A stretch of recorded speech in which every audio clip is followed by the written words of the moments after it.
Le damos las gracias de que ustedes sacaron este tiempo, que sabemos que muchos vienen directo de su trabajo, y estamos aquí para recibir el último día de la Escuela de Mentores.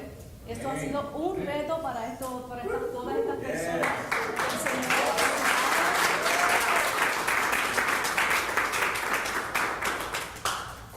No solamente ha sido un reto para ellos, sino que para mí también fue un reto. Yo crecí a la par con todos ellos, y es una gran satisfacción que nosotros podamos estar juntos aquí como un mismo cuerpo, una sola familia, y toda la cooperación de ustedes es de gran apoyo para estos mentores que hoy van a presentar su último tema. Nosotros esperamos que ustedes lo disfruten al máximo. ¿Okay? Es cierto que hemos pasado momentos agradables con el grupo, también momentos difíciles. Hemos estado a punto de renunciar o con muchas ganas aún de continuar. ¿Cómo olvidar los exámenes, cada clase, cada compromiso, cuando Henker entraba y los asustaba? Y todo lo que hemos vivido durante este semestre. Para nosotros como directores, para Marisol y para mí, ha sido un honor ver el progreso de cada uno de ustedes. Desde que llegaron nerviosos, sin saber el reto que estaban asumiendo, hasta el día de hoy, aún nerviosos, pero dispuestos a seguir creciendo por el reino al que están dispuestos a dar la vida.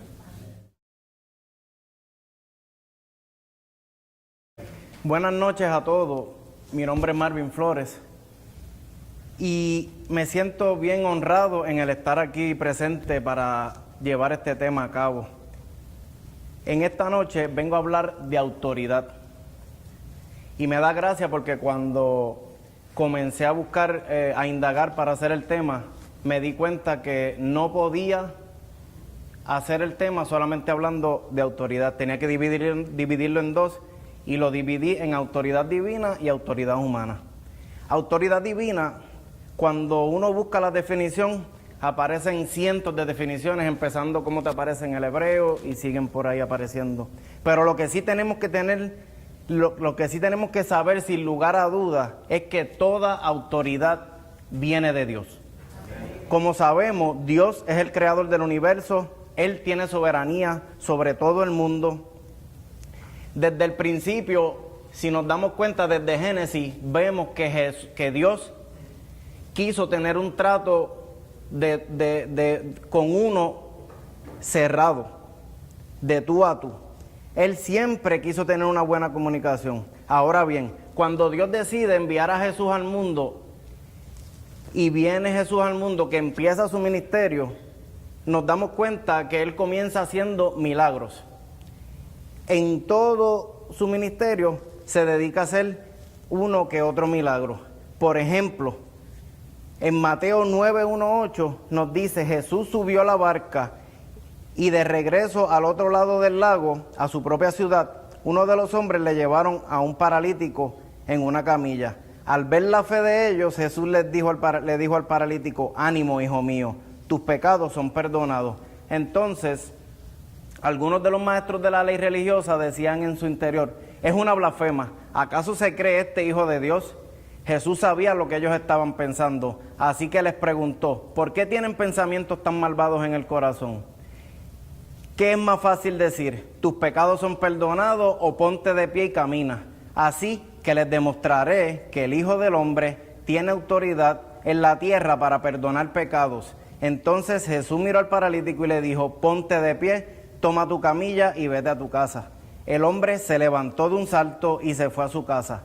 Al ver esto, el temor se apoderó de la multitud y alabaron a Dios por darle semejante autoridad a los seres humanos.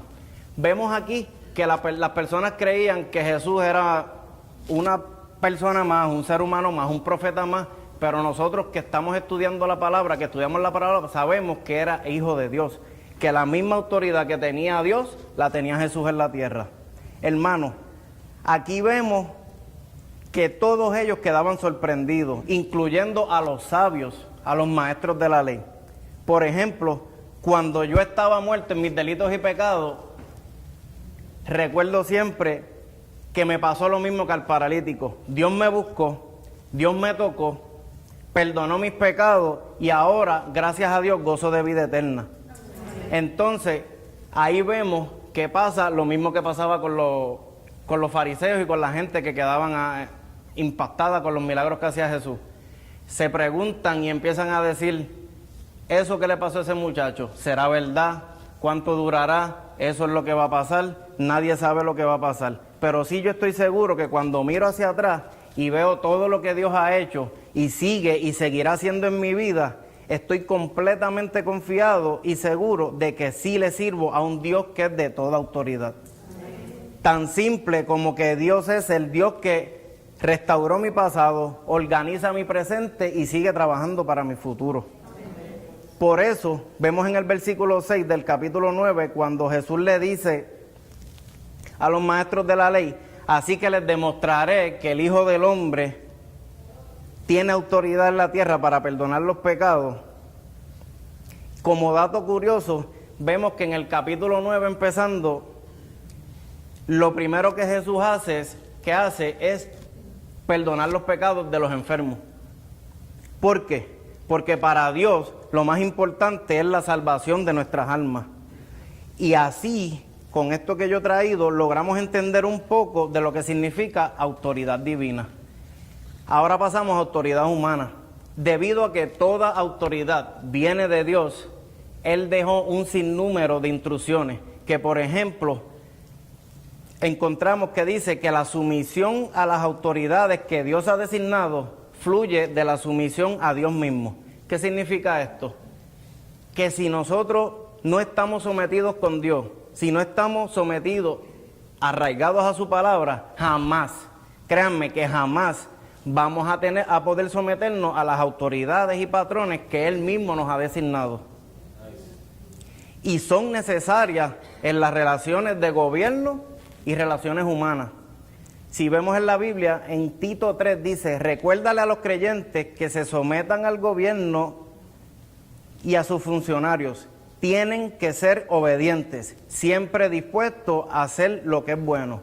También nos habla de patrones en relaciones a la familia, como por ejemplo en Efesios 5:21 les habla a las esposas y los esposos. Después en el capítulo 6 del mismo Efesios, del 1 al 4, le habla a los hijos. Luego vienen las relaciones laborales y sociales, pero en el punto en cual me quiero detener un poco es en lo que tiene que ver con los asuntos espirituales. La Biblia nos muestra que Dios estableció un orden de autoridad en los asuntos espirituales. Si leemos en Primera de Pedro 5, del 1 al 3, nos dice, y ahora una palabra para ustedes los ancianos de la iglesia. También soy un anciano y testigo de Cristo, y yo también voy a participar de su gloria cuando Él sea revelado a todo el mundo. Como anciano, igual que ustedes, les ruego, cuiden del rebaño que Dios les ha encomendado. Háganlo con gusto, no de mala gana ni por el beneficio personal que puedan obtener de ellos, sino porque están deseosos de servir a Dios. No abusen de la autoridad que tienen sobre los que están a su cargo, sino guíenlos con su buen ejemplo. Para poder explicar esto un poco más a fondo, la autoridad humana, no nos podemos olvidar que toda autoridad viene de Dios. Entonces, cuando creemos y aplicamos, esto sería un poco más fácil entenderlo. Que todo, y yo quiero que, si pueden repetir conmigo, que todo lo que hacemos es por Él y para Él. Y ahora mismo aquí nos acompañan muchas personas, diferentes personas con diferentes puestos de autoridad. Pero me quiero enfocar en todos ustedes, nosotros, incluyéndome a mí, que estamos ya a punto de terminar esta escuela de mentores. Les digo, por favor, que no olvidemos que nuestro anhelo sea el llegar a ser personas de influencia y de autoridad, pero procuremos el estar buscando siempre su aprobación, la aprobación de Dios, y así todo lo que hagamos prosperará para la gloria de Dios. Y podremos impactar a muchas vidas para el reino, pero sobre todo que siempre lo hagamos con la humildad que Jesús lo hizo. Dios les bendiga.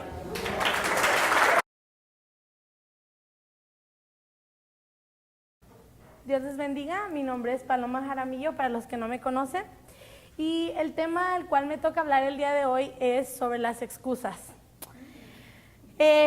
Sí, para los que me conocen, este tema fue realmente un tema muy confrontador para mi vida, porque sí sabía, ¿verdad? Pero no quería aceptar que era una persona llena de excusas, especialmente para las cosas que Dios me estaba llamando a hacer. Durante todo el proceso de mentoría, de las clases de mentoría, cada martes que yo venía decía, ok, voy a entrar y le voy a decir a Marisol que no puedo porque, no sé, pero algo voy a pensar cuando llegue. Y recuerdo que unos días antes de que fueran las últimas clases, le dije a mi esposo, ok, voy a llegar y le voy a decir a Marisol que hoy ya es mi último día que vengo. Y él solo me dijo, que te vaya bien. Mire, las excusas son algo que utilizamos para no hacer lo que debemos hacer. Y quiero darles un ejemplo, y puede sonar a lo mejor algo niño, pero realmente quiero que entiendan hasta dónde nos llevan las excusas. No sé si muchos recuerdan cuando eran pequeños que sus mamás decían, ok, alístate, vámonos, es tiempo de ir a la escuela. Y decías tú, me había un bullying en la escuela o cualquier cosa, y decías, ay, me duele la panza, o ay, no hice la tarea, no voy a ir a la escuela. Entonces tu mamá te decía, no, está bien, no te preocupes, por hoy te puedes quedar. Pero mañana tenías que enfrentar ir a la escuela. De todas maneras tenías que confrontar lo que no querías enfrentar ese día. Y eso es lo que nos pasa con Dios. Cuando Él nos llama a hacer algo, por mucho que tú quieras poner excusas, por mucho que tú quieras decir no, de una u otra manera, Él te va a hacer que hagas lo que Él quiere que hagas. Porque Él es, ¿quién es Él? Él es el gran yo soy. Y no importa cuántas excusas pongamos delante del Señor, tenemos que recordar algo, las excusas solo son temporales. Quiero que juntos vayamos a Éxodo 3:10, y ahí encontramos las excusas de Moisés, y que me identifico mucho con él, ¿verdad? Esta primera excusa la decidí nombrar, decido no creer. En Éxodo 3:10-11 dice, ahora ve, porque te envío al faraón, tú vas a sacar de Egipto a mi pueblo Israel. Pero Moisés protestó, ¿quién soy yo para presentarme ante el faraón? ¿Quién soy yo para sacar de Egipto al pueblo de Israel? Muchos de nosotros, como yo, tal vez cuando a mí me llamaron a las clases de mentoría, lo primero que dije, ¿por qué yo? ¿Por qué me eligieron a mí? Le dije al pastor, creo que se equivocaron. Y de verdad, esas fueron mis primeras excusas. Pueden sonar cursis, pero realmente eso es como yo me sentía. Y me identifico con Moisés por lo que él decía, ¿quién soy yo? Pero no se trata de quién tú eres, se trata de quién es Él. El Señor no necesita tus talentos, no necesita lo que tú tienes. Él solo necesita un corazón dispuesto, un corazón que quiera obedecer y comprometerse con el Señor. Y es difícil comprometerse si eres una persona como yo. Para mí los compromisos, bueno, hasta casarme me costó, ¿verdad? Mi esposo estaba bien listo para casarse y yo no estaba muy decidida, porque era difícil para mí comprometerme. Pero el Señor poco a poco en su misericordia me ha enseñado que no se trata de mí, que se trata de Él. No se trata de si tengo excusas, porque hasta decía cosas como, soy joven, porque sí estoy joven, ¿verdad? Y no terminé la escuela, tengo muchas responsabilidades en casa, o sea, tenía mil excusas.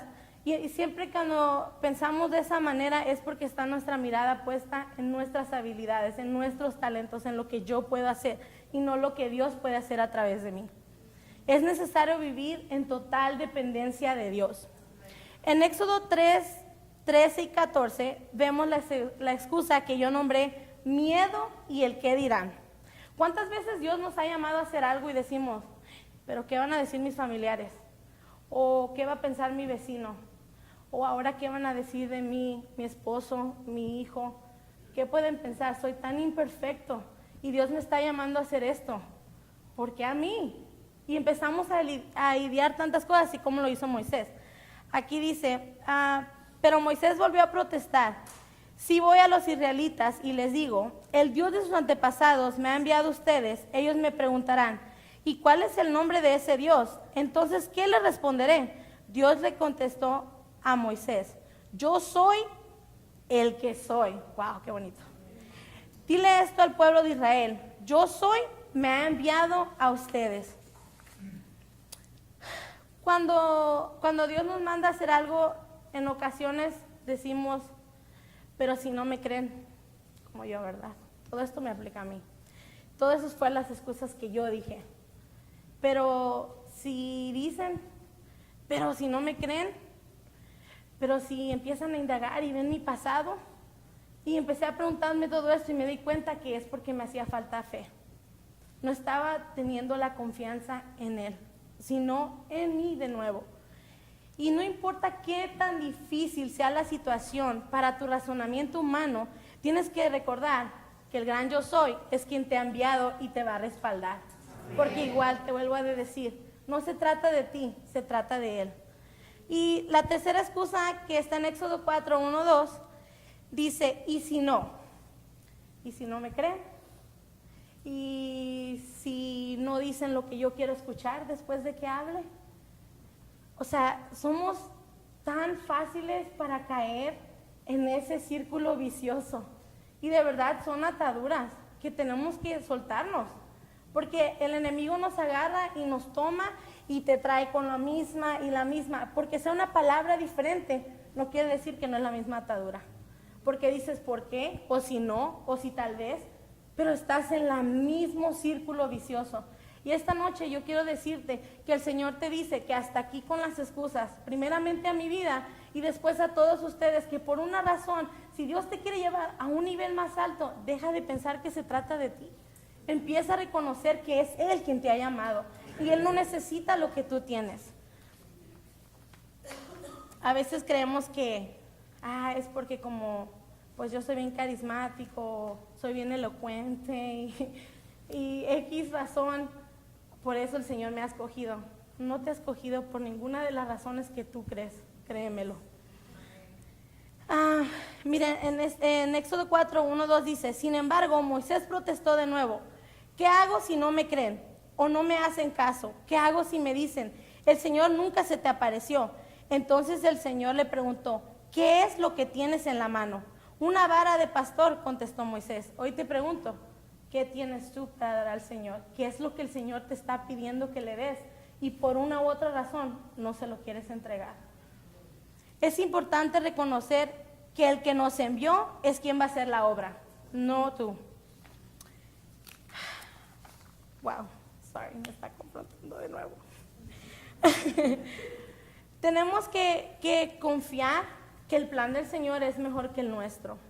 Lo que tú tienes que hacer es obedecer, caminar y confiar en su poder. Esto no es en tus fuerzas, sino en las de Él.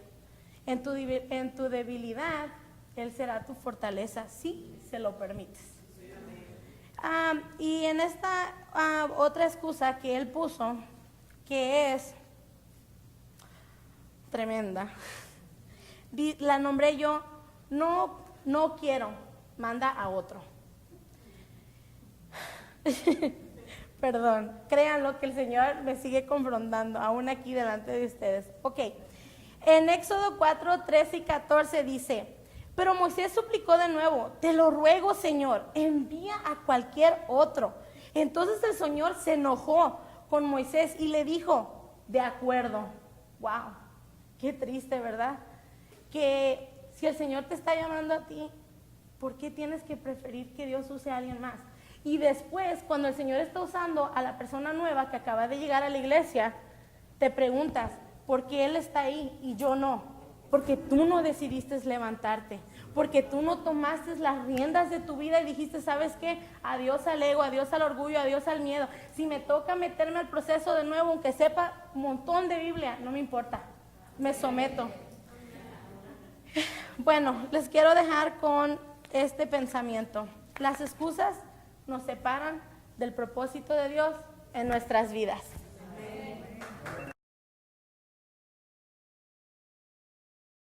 Hermanos, buenas noches. El Señor le bendiga. Mi nombre es Ruth Resto, para el que no me conoce. El tema del cual les vengo a hablar es de la disciplina. Y meditaba yo en el tema y recordaba cuando Café comenzó el proceso de discipulado. Qué difícil se me hizo sacar tiempo y tener la prioridad de estudiar la palabra, de hacer mis libros y de organizarme. En el momento cuando me hablan para el grupo, peor. Más difícil se me hizo porque incluso me sentaba y no me concentraba. Fue un tiempo bien difícil. Pero ¿qué pasa con todo esto? Que me di cuenta que no tenía la disciplina, que no tenía como prioridad el buscar, el leer la palabra. Es por eso que decido ponerle este tema en la noche de hoy. Dice, decido disciplinarme en Cristo. Nos dice Proverbios 10:17. Los que aceptan la disciplina van por el camino que lleva a la vida, pero los que no hacen caso a la corrección se descarriarán. Disciplina. Disciplina en la vida de un cristiano es Cristo. La vida para el cristiano es la vida eterna, pensando en Cristo. La corrección por medio de la palabra. Descarriarán es extraviarse, perderse, desencaminarse, desenfocarse, y todas estas nos llevan a la muerte. ¿Es Cristo mi disciplina? ¿Es Cristo su disciplina? El enemigo constantemente ataca nuestros pensamientos, pone desánimo, quita la pasión que tenemos por Cristo, o por lo menos eso trata.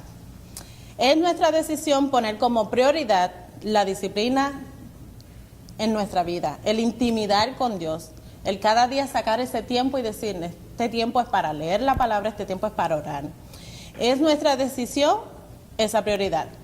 El decir, no importa qué, voy a sacar el tiempo para hacerlo. De esta manera, Cristo provocará hambre y sed en nosotros. Es como, por ejemplo, las dietas. Muchas de las dietas nos dicen, debes tomar mucha agua. Y decimos, bueno, pero es que yo no tomo agua. Pero una vez empiezas a tomar el agua, tu boca se empieza a secar, empiezas a querer más agua. Así mismo va a pasar con nuestra vida. Vamos a tener esa hambre y esa sed del Señor, de la palabra, que ya una vez no lo hagamos, no vamos a sentir que estamos bien. ¿Y por qué vamos a hacer esto? El disciplinarnos en la palabra producirá cambios en nosotros. Tendremos transformación de pensamientos, de carácter, de corazón, de ideas y de actitudes. La manera de cómo vemos las cosas va a ser muy diferente. Vamos a comenzar a vivir de manera diferente y sobre todo vamos a impactar la vida de otros. Viviremos en la palabra, en la disciplina. Vamos a buscar la corrección de nuestras vidas. ¿Para qué? Para agradar a Dios. Entonces, ese va a ser nuestro mensaje. Vamos a predicar con nuestro testimonio. Tal vez podemos hablar y repetir lo que escuchamos, lo que nuestros líderes nos dicen, lo que nos enseñan, pero la relación que nosotros podemos tener con Cristo la vamos a vivir. No podemos decir la palabra sin vivirla. Nuestros actos hablan más que nuestras palabras. Nuestras actitudes dicen más de nosotros. Es por eso que esta disciplina la tenemos que provocar nosotros. Como por ejemplo, en nuestro diario vivir, con diferentes situaciones que encontramos, que tenemos, en la manera en cómo reaccionamos. Muchas veces nos vamos a sorprender, vamos a decir, wow, en otro tiempo yo hubiera reaccionado de manera diferente.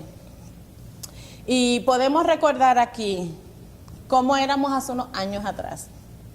Diferentes, ¿verdad? Iglesia, la palabra de Dios produce cambios. Dice la palabra en 2 de Timoteo 3:16. Toda la escritura es inspirada por Dios y es útil para enseñarnos lo que es verdad y para hacernos ver lo que está mal en nuestras vidas. Nos corrige cuando estamos equivocados y nos enseña a hacer lo correcto. Esta es nuestra decisión. Podemos poner la alarma del reloj, suena la alarma, es nuestra decisión apagarla y despertar o seguir durmiendo. Eso es algo que me lo tengo que aplicar. nuestros líderes y mentores no pueden hacer esto por nosotros. La decisión es de nosotros. Nos pueden robar todo, pero el conocimiento, lo que Dios ha depositado en nosotros, ni Satanás podrá robarlo. Y sí va a tratar, lo va a intentar. Pero cuando lleguen esas situaciones difíciles y quiera evitar la duda en nosotros, ya la palabra que tenemos sembrada va a tranquilizarnos, va a llegar a nuestras mentes y vamos a poder decir, ok, Señor, te he conocido. Te he conocido porque he intimidado contigo. Ok, esto va a pasar, tú vas a estar conmigo, el resultado de esto lo tienes tú. Tan sencillo como la convivencia del día a día, lo normal, lo cotidiano, el ir a trabajar, los compañeros de trabajo, el jefe, tal vez son muy cool, son muy nice, pero son diferentes a nosotros. ¿Por qué? Porque no han conocido a Cristo. ¿Y nosotros qué le vamos a modelar? ¿Vamos a ser como ellos o vamos a ser diferentes? Mucho cuidado. Tal vez ninguno de ellos ha conocido a Cristo, viven faltas de esperanza, de amor y disciplina. Básicamente ellos no edifican nuestras vidas. Pero es ahí donde yo tengo que hacer la diferencia. Pero si mi disciplina diaria no es Cristo, ¿qué les puedo dar? ¿Qué tengo yo para ofrecer? Es por tal razón que tenemos que estar llenos de la palabra, establecer una relación con Dios para compartir mi propia experiencia, hablar con libertad y con convicción.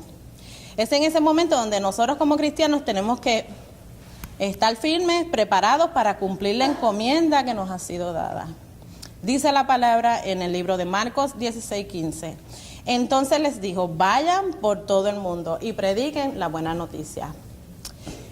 Dijo vayan, no dijo si quieren, si tienen tiempo, si les nace del corazón, les dijo vayan. No hay opción, es una encomienda, un mandato. Allá afuera hay mucha gente esperando por nosotros. Necesitan cristianos firmes, de convicción, que estemos creyendo y confiando, que estemos seguros de quién estamos confiando, que no cambiemos conforme al entorno, que seamos aquí de una forma y afuera de otra. No, necesitamos ser firmes. Esa es nuestra realidad. Pasamos más tiempo con estas personas. Es por eso que necesitamos dejar las excusas y crear esta disciplina que nos lleva a vivir la palabra, y de esta manera vamos a llevar el mensaje. Y recuerde que el mensaje del Evangelio se llama Cristo, y Cristo cada día debe ser reflejado en nuestras vidas. Amén. Que el Señor les bendiga. Amén.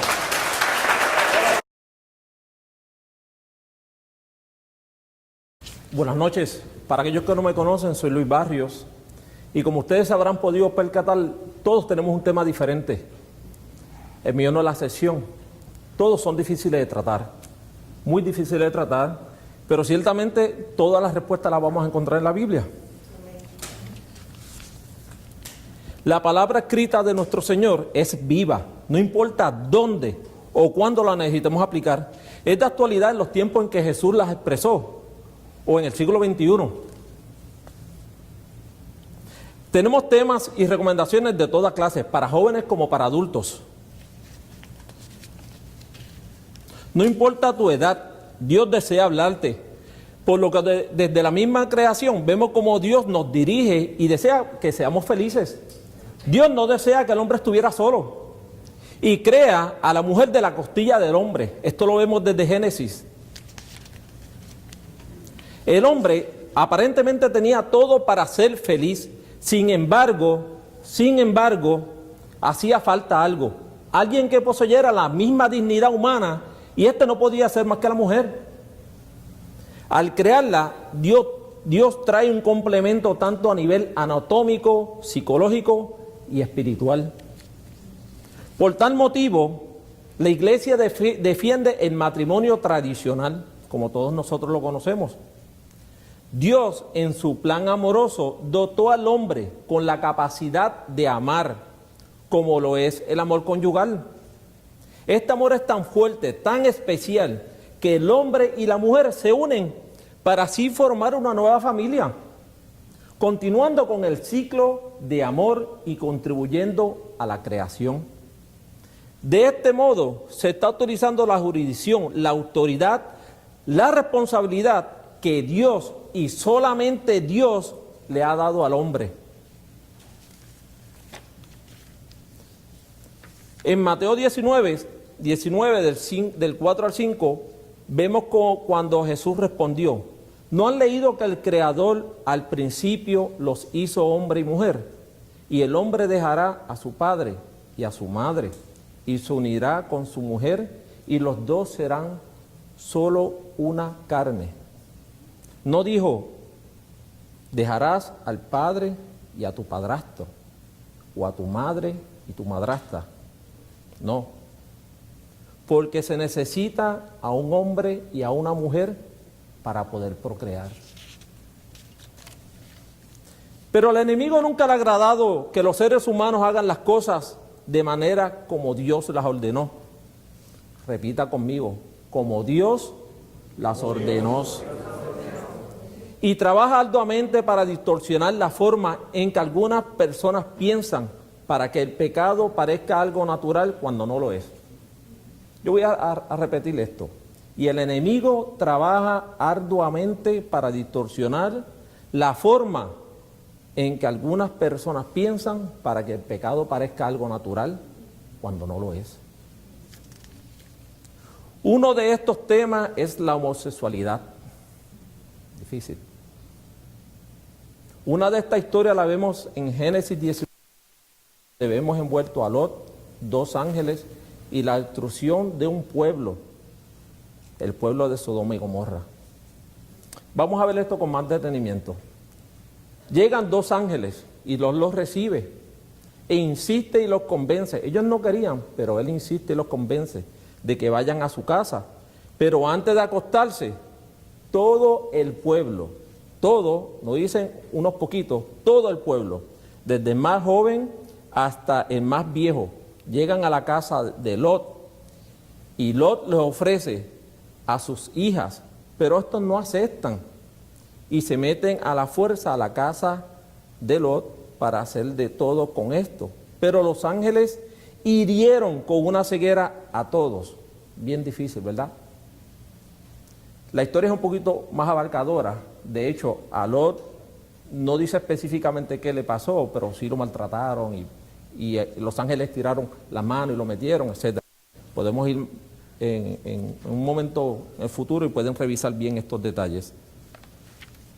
Esta conducta está tan arriesgada que está afectando todas las esferas sociales y económicas. No obstante, las opiniones al respecto a la homosexualidad difieren de una generación a otra generación y de un país a otro. Sin embargo, los cristianos no son llevados de aquí para allá por todo viento de enseñanzas. Más bien, nos regimos por lo que dice la Biblia. Pero, ¿cuál es el punto de vista respecto a la homosexualidad? El punto de vista bíblico, por supuesto. Las Escrituras muestran que Dios creó las facultades sexuales para que únicamente esposo y esposa tuvieran relaciones. Y dijo: no te echarás con varón como con mujer, porque es abominación. Y cabe señalar que la fornicación es un pecado que condena la Biblia, incluyendo tanto las relaciones homosexuales como las heterosexuales. Lo vemos en Gálatas. Tenemos que recordar que independientemente de su preferencia sexual, la mayoría de las personas tienen ciertos valores éticos que le piden aprobar actos como el fraude, las injusticias, las guerras. De hecho, la Biblia prohíbe estas cosas tal como prohíbe la conducta sexual ilícita, incluyendo la homosexualidad. También cabe señalar que los injustos no heredarán el reino de Dios, ni los fornicarios, ni los idólatras, ni los adúlteros, ni los afeminados, ni los que se echan con varones. La Biblia no es exagerada ni promueve la intolerancia, simplemente exhorta a quienes tienen inclinaciones homosexuales a hacer lo mismo que los heterosexuales, huir de la fornicación. Y si alguien te pregunta, ¿qué opinas de la homosexualidad? Podrías responder algo como: no tengo nada contra los homosexuales, pero no acepto su conducta. Recuerda, andar conforme a las normas de la Biblia. Es el tipo de vida que has escogido. Y nadie tiene por qué cuestionártelo. Así que no te avergüences de tu postura. Lo vemos en Salmo. Y recuerda que no hay nada mejor que ser cristiano.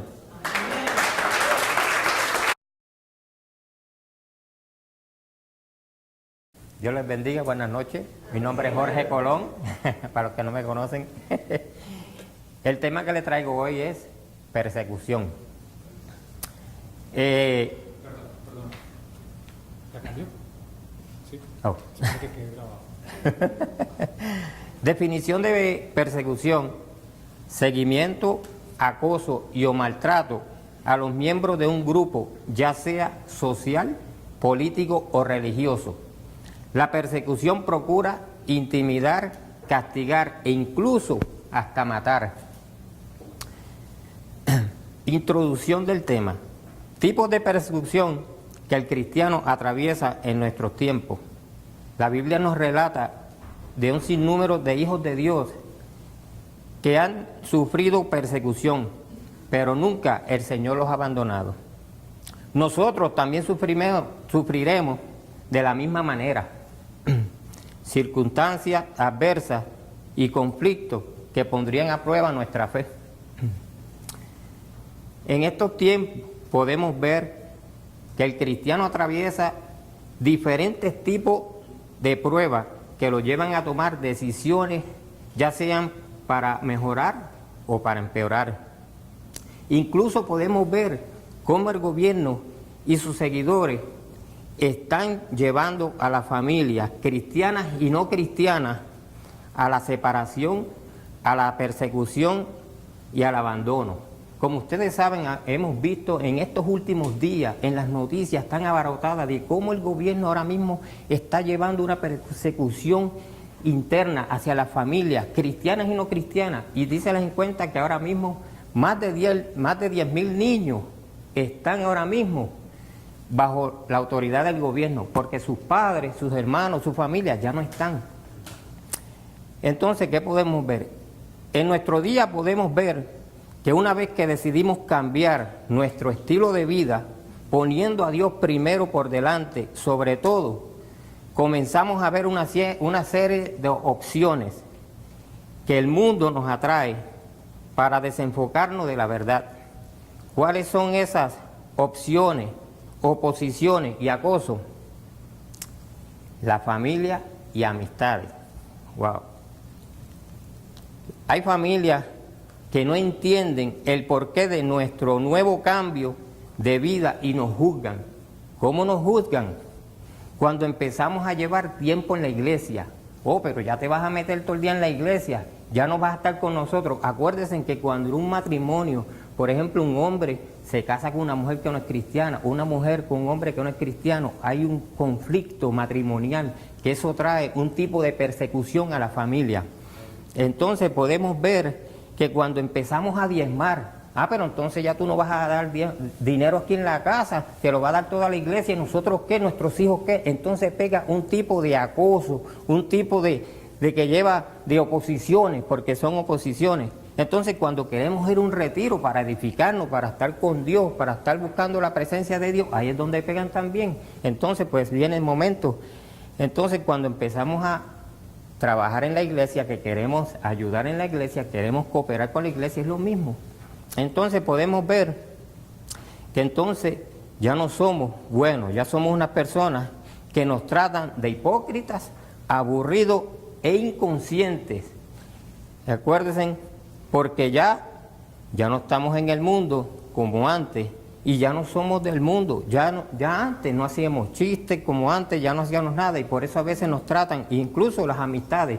Por ejemplo, cuando yo estaba en el mundo allá, yo tenía un saco de chistes y todo el mundo me esperaba, ahí viene Lara, mira, ahí viene, para hacer unos chistes. ¿Por qué? Porque ya sabían que yo tenía, pero como dijo Jesús, pero ustedes ya no forman parte del mundo, yo los elegí para que salieran del mundo y por eso el mundo los odia.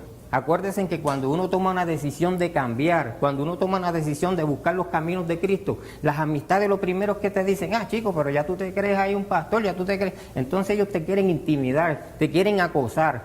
Pero como estamos en los caminos de Cristo, olvídese. Entonces eso trae ¿qué? Un conflicto familiar, trae un desacuerdo y por ende la separación. Porque acuérdense que cuando ya estamos metidos y ya no queremos saber nada del mundo, entonces ¿qué pega? Si la persona, si la mujer que es cristiana y quiere llevar a su marido a la iglesia y no se deja, pues hay un conflicto, se quieren divorciar. Ya lo primero que ponen es, pues yo me voy a divorciar de ti porque mira, no podemos seguir así. Incluso en el trabajo ya no podemos orar, ya no podemos hablar de la palabra, ya no podemos administrar a nadie, ni siquiera hablar de nuestro testimonio, ya que muchos nos tendrían y nos podrían acusar de diferentes situaciones. Donde yo estoy trabajando ahora mismo, yo trabajo en un asilo de ancianos, de mantenimiento, y ahora mismo hay un señor allí que lo mandaron a ese sitio porque le queda poco tiempo. Entonces a mí me mandaron a mudarlo de un cuarto a otro y yo lo llevé. Pero cuando yo lo iba empujando, yo quería, cuando llegara al cuarto, me hubiese gustado interceder por él, estar orando por él, ¿verdad? Porque yo le dije a él, ¿quieres que te abra la ventana para que vea los árboles? Y me dijo, yo no quiero ver a nadie, no quiero ver gente. Y yo me quedé, wow, es increíble. Entonces, ¿qué pasa? Que ahora mismo, si yo me metía en ese cuarto a orar por él y podía llegar la familia de esa persona, me podía ver ahí, pues me podía buscar un problema. Acuérdense que en los trabajos ahora mismo todo ha cambiado, ya no es como antes. Ahora mismo, pues, yo tengo un grupo de personas que sí oramos. Lo hacemos a la parte de atrás, temprano, porque a veces es un protocolo de que la gente, que el gobierno ya ha puesto, que ya no quieren. Entonces, incluso en las escuelas nuestros hijos son rechazados, en ocasiones víctimas del bullying y por el simple hecho de ser cristianos. Hoy en día vemos que muchos jóvenes están pasando momentos críticos en las escuelas, pero si en las escuelas hubiera más oración y no hubiera tanta violencia, ni matanza, ni rechazo, entonces lo que pasa es que el enemigo quiere tener a cada joven en las escuelas, los quiere tener humillados, los quiere tener apagados para que no se vea. Pero se imaginan que si esos jóvenes que están en las escuelas, con el potencial que ellos tienen, como dijo el pastor el domingo, que saquen ese potencial que ellos tienen de adentro y se pongan a orar, y se pongan a orar y a ministrar en el Espíritu Santo, ustedes se imaginan que no hubiera demonios en la escuela que se metieran, porque todos esos jóvenes administrando, los maestros, los supervisores, toda la escuela se pondría a favor. Porque cuando hay oración en las escuelas, que son las que están siendo atacadas, ahora mismo en estos días, en las noticias, hubieron ahí un joven que se metió un tiro en estos días en pleno, se mató en la misma escuela que lo dieron los otros días. ¿Por qué? Porque el enemigo está tratando de atacar, de meterse en las escuelas. Pero si, como digo yo, si tuviéramos ese potencial, que yo sé que lo tienen, pero lo que nos queda a nosotros es de seguir orando, ayunando y seguir leyendo la palabra, porque cuando eso sucede, entonces todo sale a nivel. Conclusión del tema, tenemos que entender que hay una bendición para aquellos que se oponen a la persecución a causa de Cristo. En Mateo 5:10, Dios bendice a los que son perseguidos por hacer lo correcto, porque el reino de los cielos le pertenece. Dios les bendice a ustedes cuando la gente les hace burla y los persigue y miente acerca de ustedes y dice toda clase de cosas malas en su contra porque son mis seguidores. Pero dice el 12, alégresen y estén contentos porque les espera una gran recompensa en el cielo. Y recuerden que a los antiguos profetas los persiguieron de la misma manera que a mí. No podemos permitir que nada nos separe del amor de Dios, porque Él está con nosotros y Él es más que el que está en el mundo. Dios les bendiga.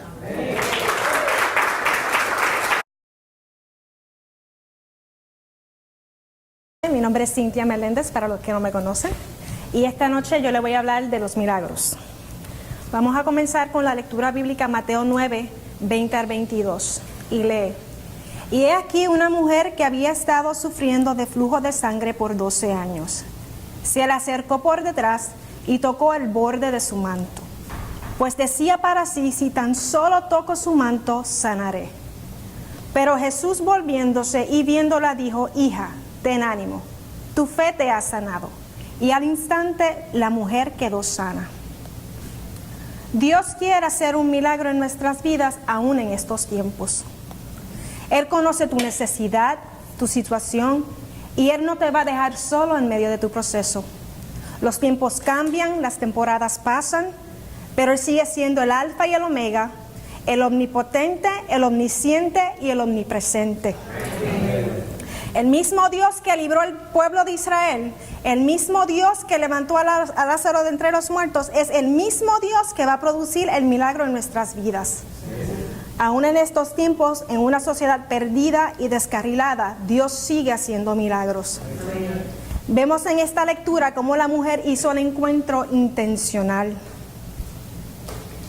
Ella sabía a lo que iba. Ella sabía quién era el que tenía el poder de realizar su milagro, pero también hizo su parte. Ahora bien, queremos ver un milagro, pero ¿qué estamos dispuestos a hacer? ¿Qué estamos dispuestos a cambiar? ¿Qué estamos dispuestos a entregar?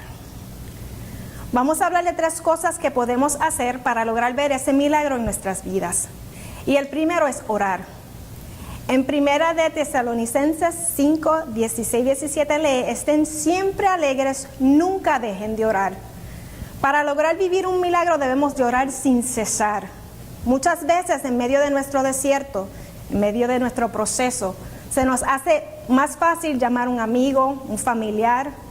En estos tiempos hasta se nos hace más fácil postear el problema en las redes sociales, como si un comment o un like fuera a resolver la situación. Y realmente con esto no logramos nada. Muchos nos refugiamos en personas y a veces en quien nos refugiamos están en medio de su propio proceso. Dios ya conoce nuestra necesidad, ya sabe cuál es nuestra petición. Él lo que desea es que lo invites a que sea parte de tu vida. Él quiere que le presentes tu situación. Él quiere que tengas esa intimidad con Él. Él nos dio este acceso cuando el velo fue rasgado. Tener esa relación con Él para que Él se glorifique en nuestras vidas. Lo vemos en la historia de la mujer del flujo de sangre. Ella buscó a Jesús. Con la oración, en medio de nuestro proceso, Él nos da la paz que necesitamos. Otra cosa que debemos de hacer para lograr ver el milagro es obedecerle. En Juan 9 vemos la historia cuando Jesús sana a un hombre ciego de nacimiento. Y en el versículo 7 le dijo: ve a lavarte en el estanque de Siloé. Entonces el hombre fue, se lavó y regresó viendo. Si Jesús sanó a este hombre que era ciego de nacimiento, ¿cuánto más Él no querrá hacer en usted y en mí? Dios quiere sanarnos, Él quiere prosperarnos, restaurarnos, Él quiere que seamos felices. Para que Dios se glorifique en nuestra vida debemos ser como este hombre que sin poder ver fue obediente a lo que Jesús le mandó hacer. En medio de nuestro proceso lo menos que vemos es la luz al final del túnel, pero aún así tenemos que obedecerlo. En estos tiempos se nos hace más fácil refugiarnos en lo que el mundo ofrece que obedecer a Dios. La obediencia produce milagros. ¿Qué te está pidiendo Dios que hagas? ¿Estás siendo obediente para así lograr ver el milagro que Dios tiene para tu vida? Pero también debemos creerle, tener fe. ¿Cuántos creemos en lo que Dios dice que va a hacer? Vemos en el versículo 22 que Jesús le dijo, pero volviéndose y viéndola dijo: hija, ten ánimo, tu fe te ha sanado. Y al instante la mujer quedó sana. De la misma manera tenemos que ser nosotros, tener ánimo, creerle. No podemos vivir lamentándonos por la situación que estemos atravesando, la enfermedad, los problemas matrimoniales, familiares, problemas financieros. No dejemos que nuestro orgullo nos impida creerle a Él. Podemos pensar que nuestro milagro nunca va a llegar, pero ellos no se atrasan. Dios no está preparando nuestro milagro. Si no ha llegado, es porque te está preparando a ti para cuando surja. No permitas que tu situación te impida creerle a Dios. El tiempo de Dios es perfecto. A Jesús no lo detiene nada. ¿Cuántas cosas no sucedieron para impedir que Él llegara a la cruz? Y nada lo detuvo. Dios es soberano. Él no necesita que nosotros hagamos algo imposible para que se haga el milagro, pues de lo imposible se encarga Él. Pero debemos tener un corazón dispuesto y abierto. Dios quiere hacer un milagro en tu vida. Él se quiere glorificar en nuestras vidas. Hebreos 11:1 lee: la fe es la confianza de que en verdad sucederá lo que esperamos. Es lo que nos da la certeza de las cosas que no podemos ver. Vivimos en unos tiempos donde las ataduras y las opresiones y nuestro sufrimiento nos hacen enfocarnos más en nuestra situación que en lo que Dios es capaz de hacer. Muchas veces tenemos nuestro milagro de frente, pero nuestro orgullo, ego y arrogancia no nos permite darnos cuenta. Y le voy a dar un pequeño breve testimonio. Yo tuve mi hijo a los 26 años y luego que lo tuve a él, tuve 4 embarazos y los perdí. Y yo le decía: Señor, ¿por qué a mí? Yo quiero ser mamá otra vez, o sea, yo quiero. Y no me daba cuenta que ya mi milagro lo tenía de frente, porque yo no podía tener hijos según el diagnóstico médico. Y mi ego, yo quiero. Y mi milagro ya estaba ahí. Nos enfocamos en la pequeñez humana y no en la grandeza de nuestro Rey. No le vamos a creer al hombre, sino a Dios. Realizando estos 3 puntos que mencioné, debemos tener claro que cuando ocurre el milagro en nuestras vidas, no es que nos salimos con la nuestra, porque en nuestras vidas siempre se cumplirá la voluntad de Dios. Pero no podemos vivir creyéndole al diagnóstico médico, no podemos vivir creyéndole a lo que nuestros ojos ven en los problemas matrimoniales o familiares, o lo que podemos vivir con el golpe financiero.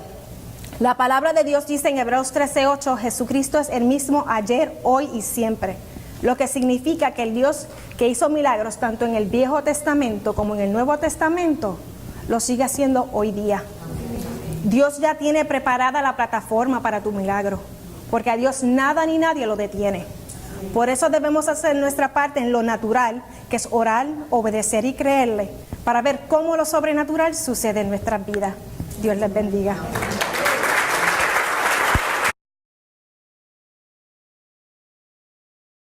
Haya doctores que se presten para esas cosas tan tristes, y esas mujeres con ese corazón, ¿verdad?, para asesinar a sus propios hijos. Y me quedaba pensando, ¿verdad?, yo, ay Señor, cómo las personas que no tienen conocimiento del Señor, que no tienen el temor del Señor, cómo es posible que hagan esas cosas, ¿verdad? Y estaba platicando yo con una amiga hace tiempo, ¿verdad?, que me decía que ella quería hacerse un aborto, quería provocarse un aborto, y yo le preguntaba a ella: ¿por qué tú quieres hacer eso? Ella me decía: porque tengo muchos hijos y no tengo quien me respalde. Entonces yo pensaba, ¿verdad?, cómo no hay el temor. Pero yo platicaba con ella y gracias al Señor, ¿verdad?, que ella se le quitó esa idea de la cabeza y pues el bebé nació, gracias al Señor, ¿verdad? Y también esa persona ha estado viniendo a café y le doy la gloria y le doy la honra al Señor, ¿verdad?, que hace tiempo que no la veo, pero yo sé que pronto va a regresar.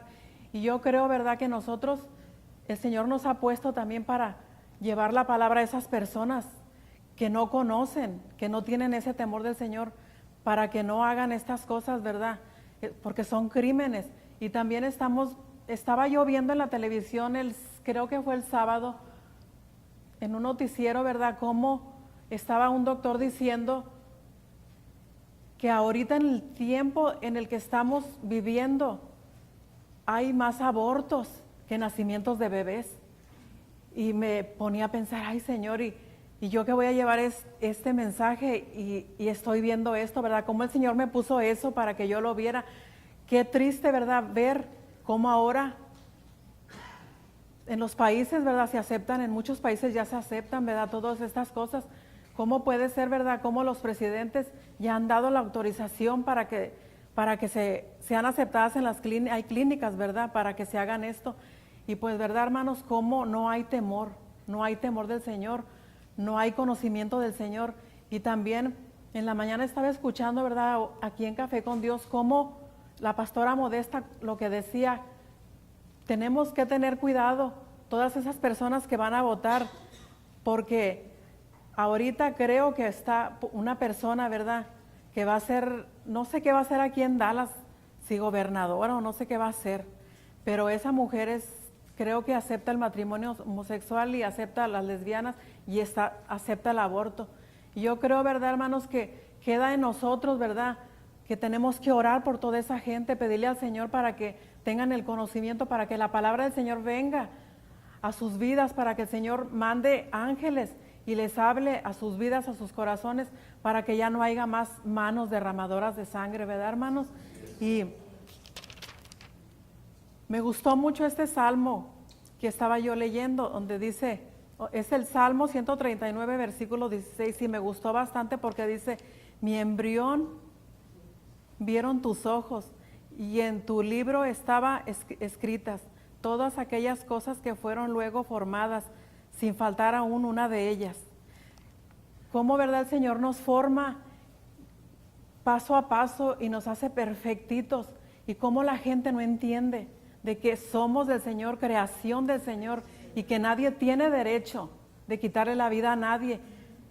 Y pues concluyo, ¿verdad?, mi corto mensaje yo con este pensamiento que yo digo, ¿verdad?, que solamente el Señor tiene el poder de darnos la vida, y solamente el Señor tiene el poder de quitarnos la vida.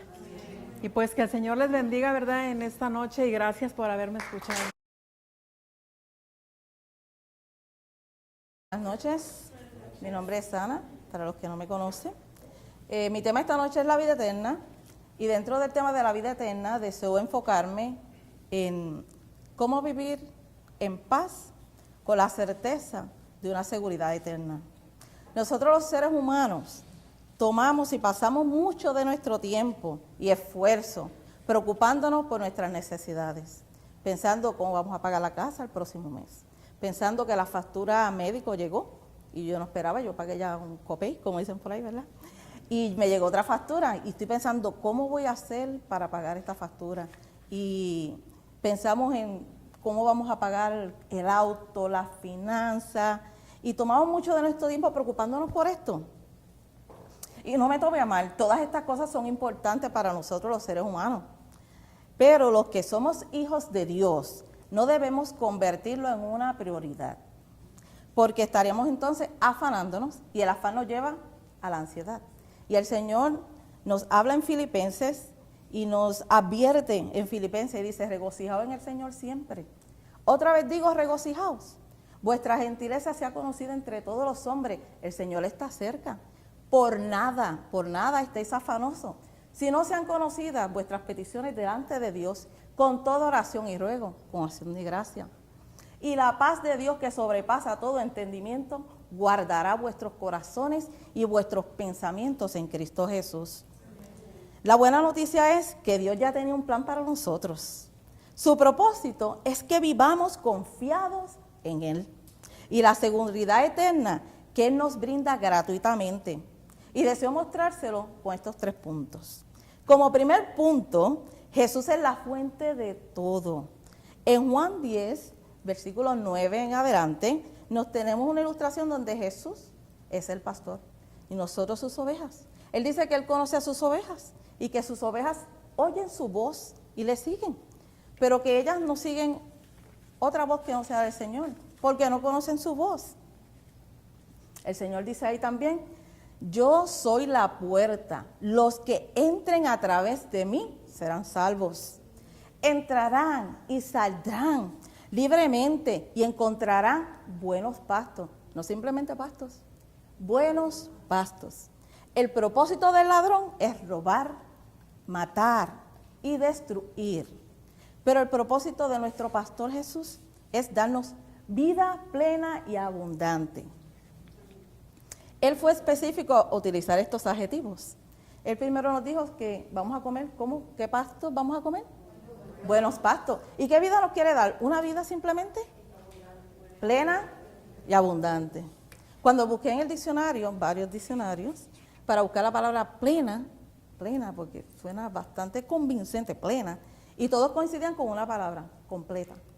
Así que el Señor lo que quiere de cada uno de nosotros, que hemos entrado por esa puerta que es Jesucristo, lo que Él desea que tengamos la certeza de que Dios ha de suplir a cada uno de nosotros de acuerdo a nuestras necesidades y en su voluntad. porque Él en su omnipotencia las conoce todas. Y desea que vivamos una vida completa, plena en Él. Y si estamos en Él, como dice Salmo 23, nada nos faltará. Hablaba con una compañera, estoy viendo que el cable, no sé si puedo caminar.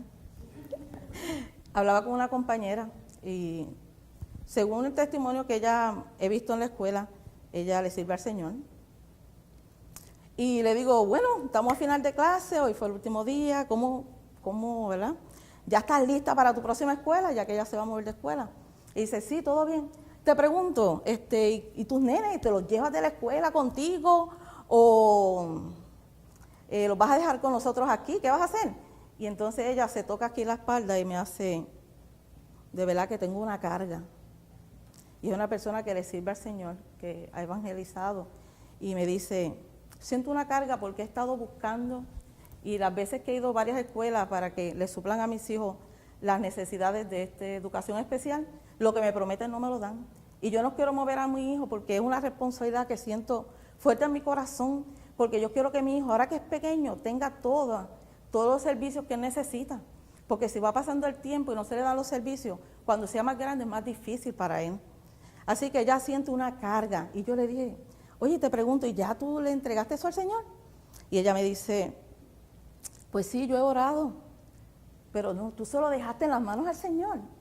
Y ella me dice, sí, he orado, te voy a dar un consejito, te voy a dar una recomendación. Hoy, arrodíllate donde el Señor y dile, Señor, yo te voy a entregar esta carga en tus manos. Yo no me voy a preocupar más por ella. Ya yo he hecho lo que yo creo que iba a hacer y no me funciona y lo que siento es, me estoy enfermando, siento una carga, porque literalmente ella tocó con su mano su espalda, dijo, siento una carga, o sea, él está afectando físicamente. Así que ella le dije, arrodíllate, dale esas cargas al Señor y dile, Señor, te las pongo, yo no voy a trabajar más con ella, guíame, dime qué tú quieres que yo haga y cómo quieres que lo haga. Y dile al Señor que te dé paz para esperar, que te dé paz para esperar en su tiempo y que te dé paz para esperar en su voluntad lo que Él quiere para tu hijo y para ti. Dios nos promete suplirnos y proveernos de una vida abundante. En Juan, en el mismo capítulo 10, versículo 28, Jesús dice, les doy vida eterna, refiriéndose a nosotros las ovejas, y nunca perecerán. Nadie podrá quitármelas de las manos, porque mi Padre me las ha dado. Y Él es más poderoso que todos. El punto 2, el Señor nos hace una promesa de que en sus manos, de ahí nadie nos va a mover, de sus manos nadie nos va a quitar. Cuando Él menciona la palabra manos, manos es símbolo de poder, de autoridad y de protección. Solo imaginemos que estamos en las manos del Todopoderoso, del Creador del mundo, del que venció la muerte. ¿Cuánta seguridad debe inspirarnos eso, hermanos? ¿Cuántos de nosotros que tenemos hijos o seres queridos, verdad? Hacemos todo lo posible por proteger a nuestros hijos, de que no se lastimen, que constantemente estamos dándole consejos para que no cometan los errores que nosotros cometimos y por los cuales hemos sufrido tanto, ¿no? ¿O soy yo nada más? Oye. Y a veces nosotros como padres estamos dispuestos hasta pararnos de frente a un gorila por nuestros hijos si es necesario y no permitimos que nadie nos los dañe. ¿Cuánto más nuestro Padre Celestial nos protegerá y nos cuidará? Como tercer y último punto, podemos tener la certeza, hermanos, de una seguridad eterna porque en Jesús tenemos un defensor y un abogado. Y eso lo vemos en 1 de Timoteo 2:5, donde dice que hay un solo mediador que nos puede reconciliar con Dios, y ese es Cristo Jesús, quien dio su vida por nosotros pecadores, para que tengamos vida eterna. Que a pesar que vivimos en esta naturaleza pecaminosa, podemos estar confiados en un Dios misericordioso y en un mediador que es Jesucristo, que está sentado ahora mismo a la diestra del Padre, intercediendo por usted y por mí día a día. Hermanos, es fácil caer en el afán. Y no sé, como mis hermanos aquí, este tema fue directito para mí. Yo me afano mucho. Somos los melancólicos, perfeccionistas, que nos afanamos, queremos completar todas las tareas que nos propusimos para ese día. Qué fácil se nos hace afanarnos. Hay muchas cosas que están pasando a nuestro alrededor, pero están diseñadas y bien calculadas para entretener tu mente y tu tiempo. Porque el diablo sabe que si te tiene ocupado pensando en tus necesidades, en la deuda, la salud, en estas cosas, tendrás menos tiempo para la oración, tendrás menos tiempo para intimidar con Dios, vas a tener menos tiempo para leer la palabra. Y nadie está exento en este salón, nadie está exento. Todos vamos a pasar por eso y tenemos que luchar con eso todos los días. Así que debemos estar alertas y cuando reconozcamos que estamos entreteniéndonos mucho en esos afanes, llegando a la ansiedad, haga un alto, pare ese momento. A veces estoy en mi salón y ya me están pidiendo una cosa, tengo que dejar 10 cosas que estoy haciendo porque esa tiene que salir ahora y ya tengo que hacer un alto. Y yo, Señor, se acabó. Este momento es para ti. Señor, ayúdame que de ahora en adelante todo lo que yo haga sea para tu gloria y permite y dame la sabiduría para continuar con lo que me resta del día. Hay que hacer un alto, hermano. Y recuerde estos 3 puntos. Que en Jesús lo tenemos todo. Que nadie nos quitará de las manos de Dios. Que Jesús es nuestro defensor y abogado. Así que confiemos en su palabra, dejemos todo afán en las manos del Padre Celestial y vivamos en su paz, con la certeza que Él nos suplirá todas nuestras necesidades. Y recuerde que no hay nada mejor que vivir bajo la protección de un Dios poderoso. Que Dios les bendiga.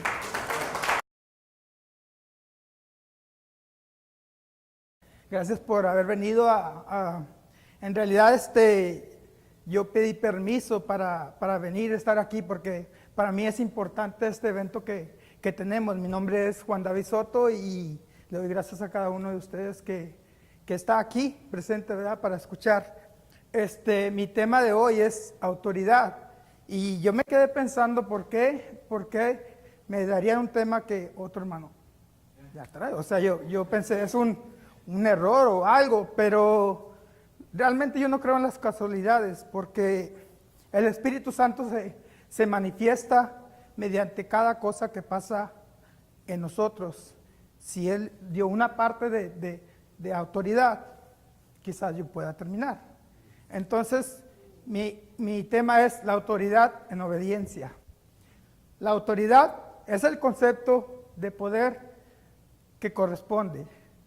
Se utiliza en la Biblia con una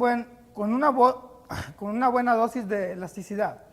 Dios es la máxima autoridad y solo es la última fuente de autoridad para los demás. Existen varios tipos de autoridad.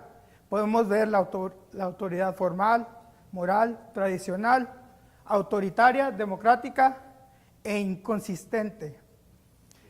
Pero lo que más a mí me llama la atención es la autoridad que el Señor Jesucristo utilizó en su estancia aquí en la tierra, en cómo Él se expresaba con todas las personas y cómo ponían atención cada quien de ellas, de la manera que se expresaba. Y, disculpen, cómo Él con amor, humildad, justicia y mansedumbre, llamaba la atención de cada uno de ellos. En un pasaje en una escritura que yo leí, dice, como el Dios, el Hijo de Dios encarnado, Jesucristo manifiesta su autoridad en una doble capacidad. Por un lado, su autoridad es la de alguien que es el Hijo de Dios y es intrínseca a Él y no derivados. ¿Qué significa intrínseca?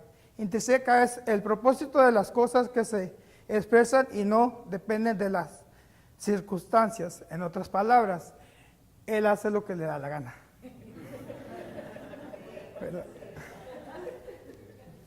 más sencillo. Por otra parte, como el Hijo de Dios encarnado actúa en su misión y la obediencia al Padre. Así que se puede decir que uno y él mismo aliento sobre sus planes para poner su vida, nadie lo ha llevado por mí, pero yo lo doy por mí. Propia iniciativa para ponerla y tengo autoridad para tomarla de nuevo, y ese es el mandamiento que el Padre le dio.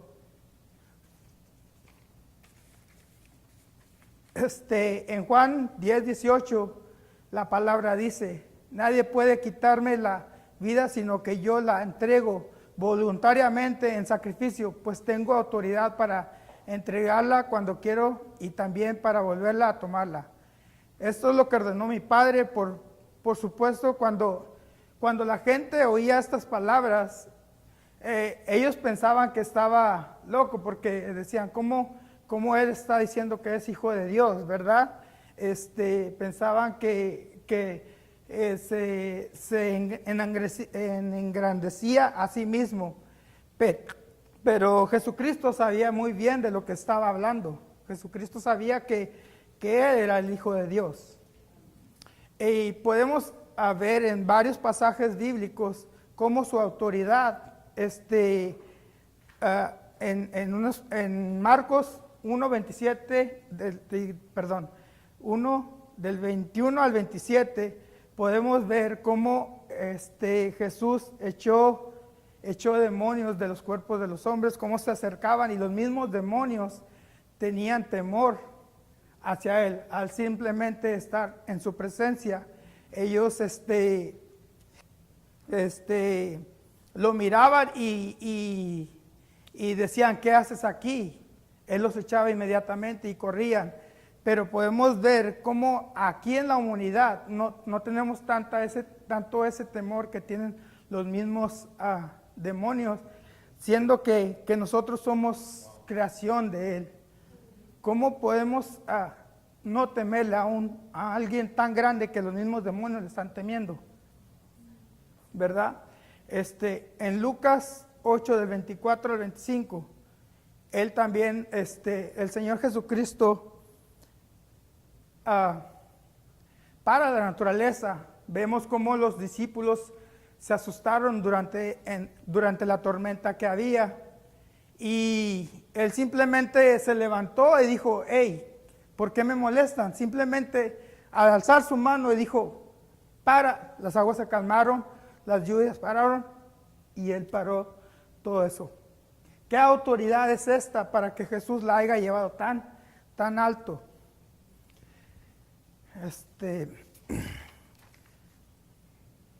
En términos generales, el Señor demostró su autoridad absoluta, llena de amor, como les dije, amor, humildad, justicia y misericordia. Pero cuando Él partió, no nos dejó solos, sino que mediante el Espíritu Santo tenemos autoridad para nosotros cambiar al mundo, a las personas por medio de las Escrituras y su palabra para siempre. Sabemos que Dios es ahora y será por siempre.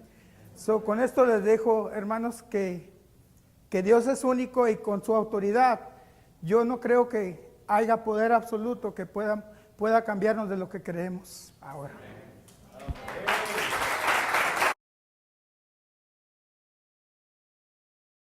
Amados hermanos, mi nombre es Ramón Vives. Me han dado el tema de conflictos. Conflictos es una palabra bien conflictiva. Conflicto quiere decir oposición o desacuerdo entre personas o cosas en que pueden ocasionar enfrentamientos o peleas. En otras palabras, guerra. Hasta se pueden matar. También significa tribulación, apretura y aflicción. proviene del latín conflictus, que quiere decir apretar, estrechar, oprimir, aplastar, machacar, en otras palabras, destruir. Hay conflictos en todo lugar. Hoy en día estamos llenos de conflictos. En donde quiera que nosotros ponemos la vista, hay un conflicto. Conflictos sociales, conflictos laborales, conflictos psicológicos, estudiantiles, conflictos de intereses, conflictos familiares, conflictos morales y por ahí, etcétera, etcétera, etcétera. Estamos todos envueltos en conflictos. La causa fundamental de todos los conflictos es la distorsión controladora de los deseos del corazón. O sea, cuando hay conflictos en nuestras vidas, nuestro corazón está distorsionado. Está, en otras palabras, virado al revés. Los conflictos nos traen daños psicológicos, daños morales, daños en toda nuestra familia, cuando no sabemos resolver los conflictos. A través de toda la historia bíblica, amados hermanos, hemos tenido conflictos. Si vemos los siervos de Dios, todos atravesaron por conflictos, empezando por Adán y Eva. Adán y Eva tuvieron conflictos. Abel y Caín también tuvieron conflictos. Abraham y Sara también tuvieron conflictos. Moisés y el pueblo de Israel también tuvieron conflictos, los cuales estamos arrastrando hasta estos días. También nuestro Señor Jesucristo tuvo conflictos, amados hermanos. Pero nuestro Señor resolvió sus conflictos a través de la palabra. Gloria a Dios.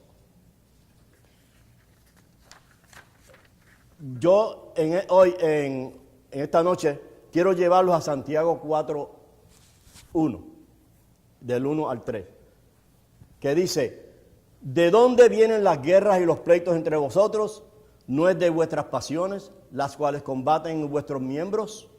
Codiciáis y no tenéis, matáis y ardéis de envidia, y no podéis alcanzar. Combatís, lucháis, pero no tenéis lo que deseáis, porque no pedís. Pedís y no recibís, porque pedís mal, para gastar en vuestros deleites.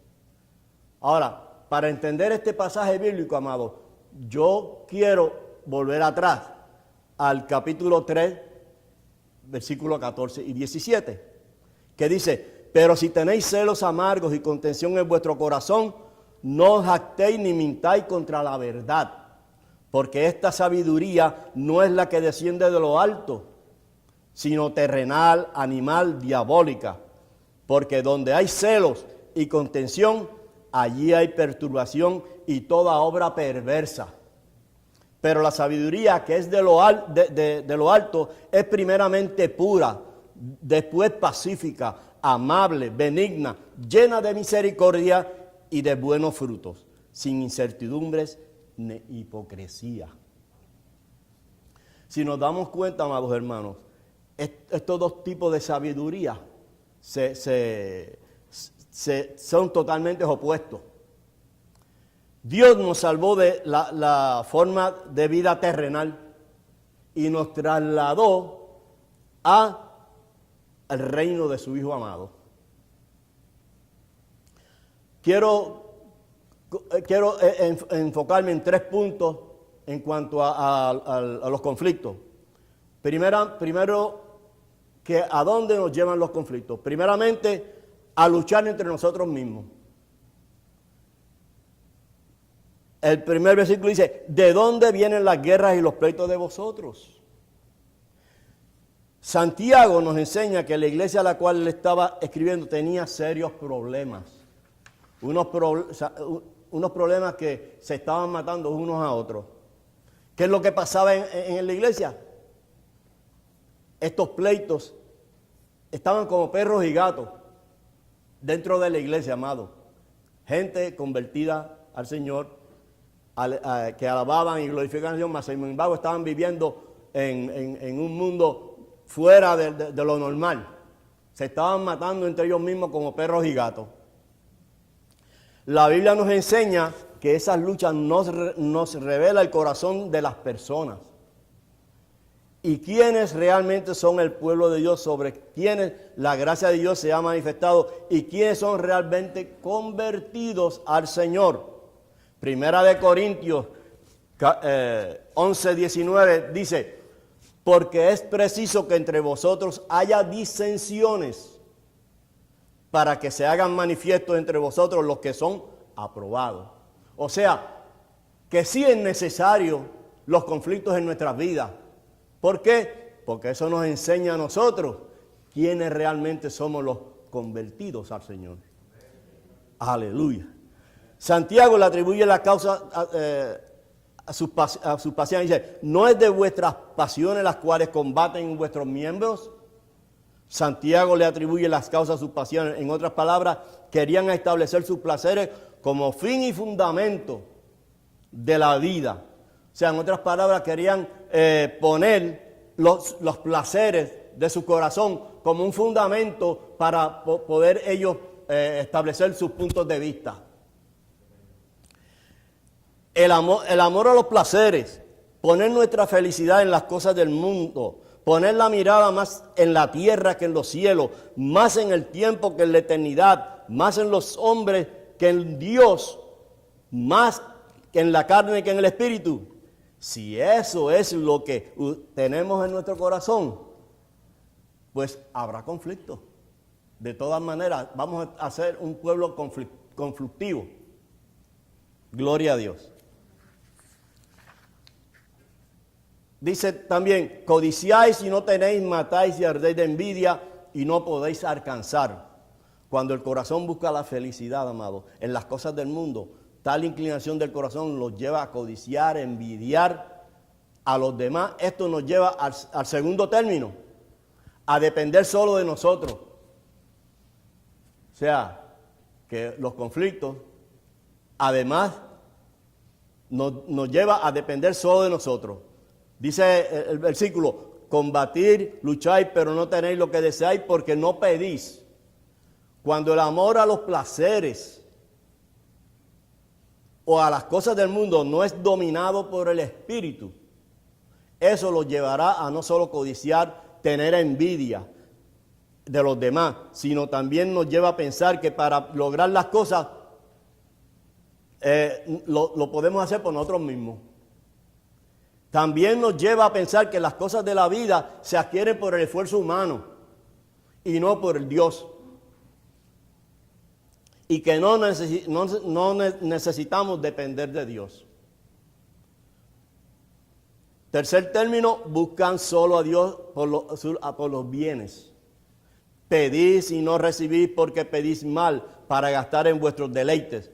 No solo pedían a Dios por sus necesidades, sino que cuando pedían mal. O sea, no sabían cómo pedir.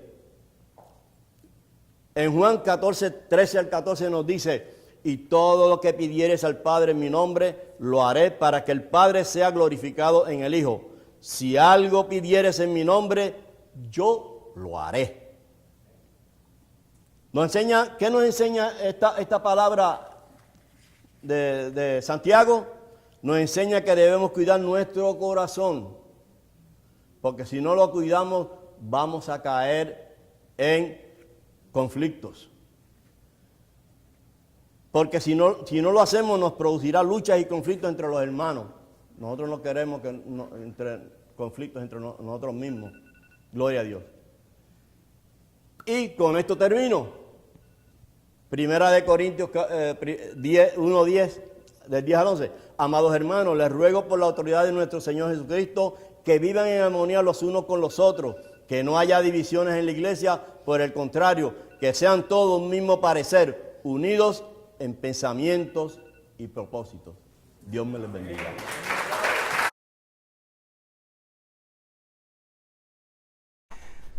Mi nombre es Jaime Carrión. Me toca presentar el tema de el rechazo.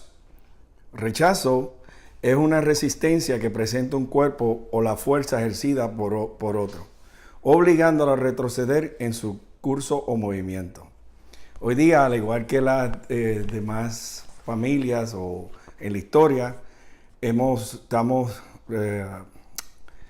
recibiendo, al igual que los demás, estamos experimentando rechazo.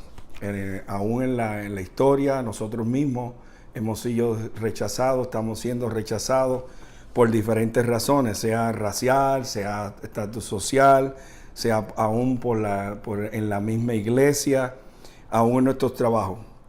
Pero cada uno reaccionamos diferentes a la manera de rechazo. El rechazo tiene diferentes áreas y una de ellas viene de nosotros mismos. Nosotros tendemos a que nadie nos rechaza, sino nosotros mismos nos rechazamos.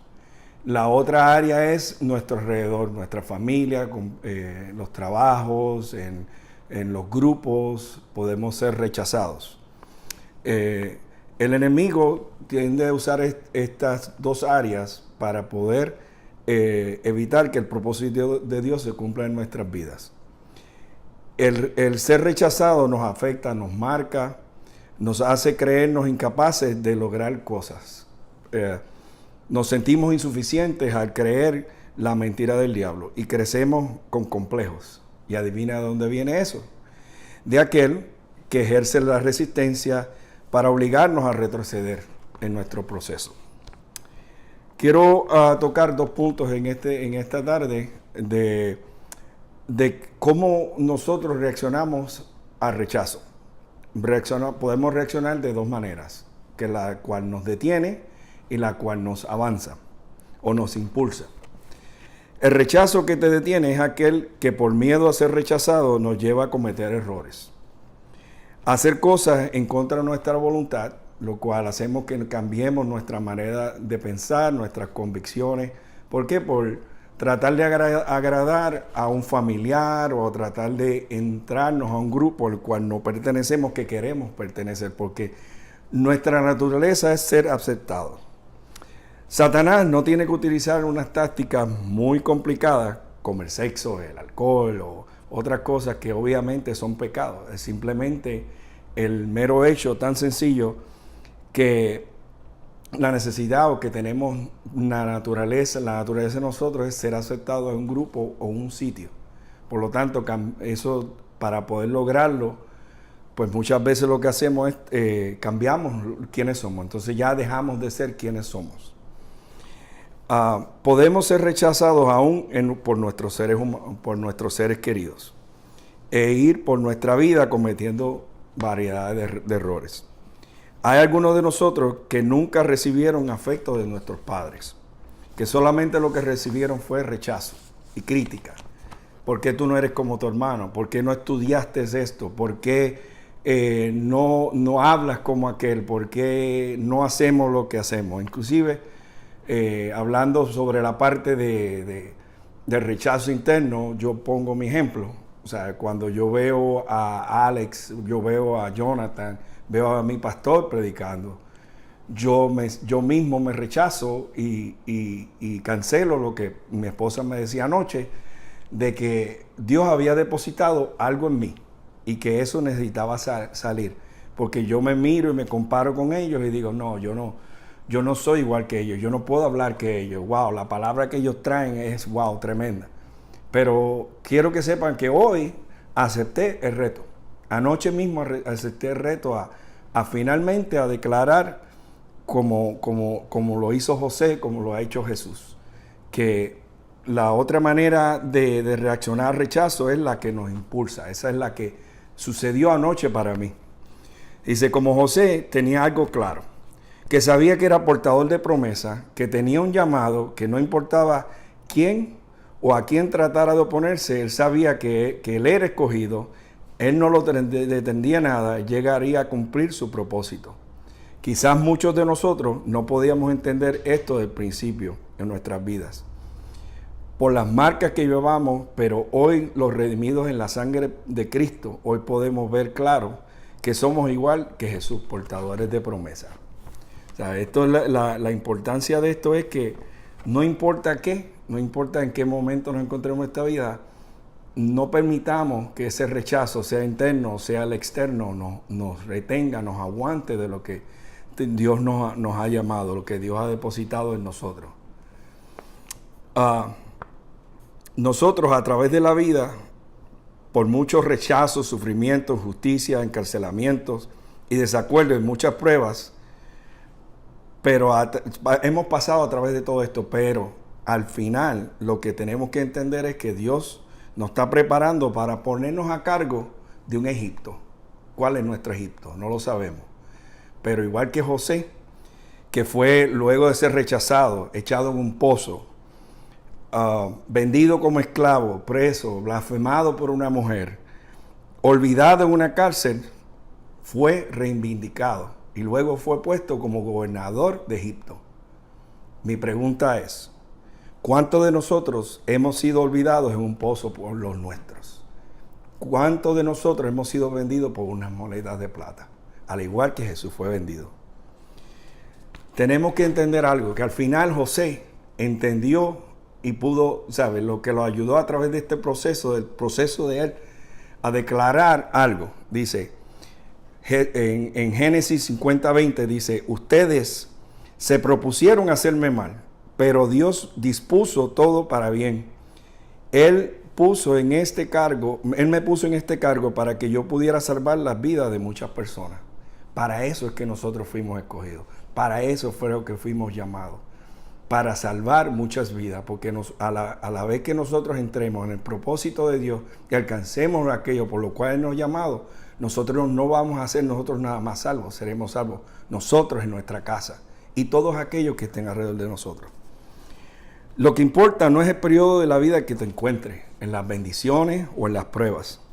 Es que estés cerca de Dios y comunicándote con Él desde el corazón. Que abras tu corazón. Que te comuniques con Él, que te digas cómo te sientes. Dice, como Jesús estuvo todo el tiempo en comunicación con su Padre. Él siempre estuvo, no importaba la situación que Él estuviera, Él siempre oraba al Padre. Él siempre se comunicaba con el Padre. Así es que tenemos que ser nosotros, a través de cómo la oración, a través de la palabra. Dice, José quizás no entendía qué pasaba en su presente, ni a dónde lo llevaría este camino, pero sí algo tenía claro, que su circunstancia no definiría su presente, ni su porvenir. Siempre se mantendría fiel a Dios, y él era el portador de una promesa, y que llevó a declarar con firmeza, Dios me hizo llegar antes de ustedes para salvarles la vida a ustedes y su familia y preservar la vida de muchos más. Y en Génesis 45:7 dice, Él fue quien me hizo consejero de Faraón, administrador de su palacio y gobernador de Egipto. Con esto terminamos y decimos que no permitamos que las mentiras del enemigo no detenga o obstaculice tu destino.